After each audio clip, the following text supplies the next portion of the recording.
April মাসের শুরুতেই ধেয়ে আসছে ঘূর্ণিঝড়। একই সঙ্গে এ মাস জুড়ে তীব্র কালবৈশাখী ঝড়, শিলাবৃষ্টি এবং কয়েক দফা তাপপ্রবাহের পূর্বাভাস দিয়েছে আবহাওয়া অধিদপ্তর। বঙ্গোপসাগরে একটি ঘূর্ণিঝড়ের পাশাপাশি দেশের সর্বোচ্চ তাপমাত্রা উঠতে পারে ৪১ ডিগ্রিতে। আবহাওয়া অধিদপ্তরের পূর্বাভাস অনুযায়ী এপ্রিলে দেশে স্বাভাবিক বৃষ্টিপাতের সম্ভাবনা রয়েছে।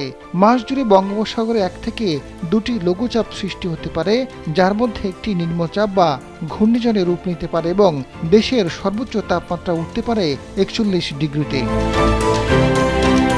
আবহাওয়া অধিদপ্তরের পরিচালক মোহাম্মদ মুমিনুল ইসলাম জানান, এ সময় স্বাভাবিকভাবে দেশে স্বাভাবিক বৃষ্টিপাতের সম্ভাবনা আছে।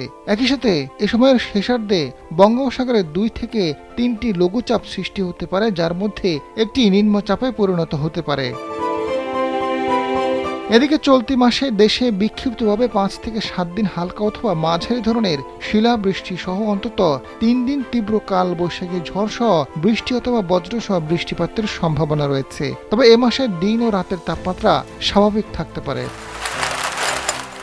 চলতি এপ্রিলে দেশে ২ থেকে ৪টি মৃদু অথবা মাঝারি ধরনের তাপ প্রবাহ বয়ে যেতে পারে। সেই সঙ্গে ১ থেকে ২টি তীব্র তাপ প্রবাহ বয়ে যেতে পারে। এ মাসে দেশের প্রধান নদ নদীগুলো স্বাভাবিক প্রবাহ বিরাজমান থাকতে পারে। সেই সঙ্গে চলতি মাসে দেশের দৈনিক গড় বাষ্পীয় পবন ৩.০ থেকে ৫.০ মিলিমিটার এবং গড় সূর্যকিরণকাল ৫.৫ থেকে ৭.৫ ঘন্টা থাকতে পারে বলেও জানিয়েছে আবহাওয়া অফিস। আজাদ ফারুক, সময়ের আলো।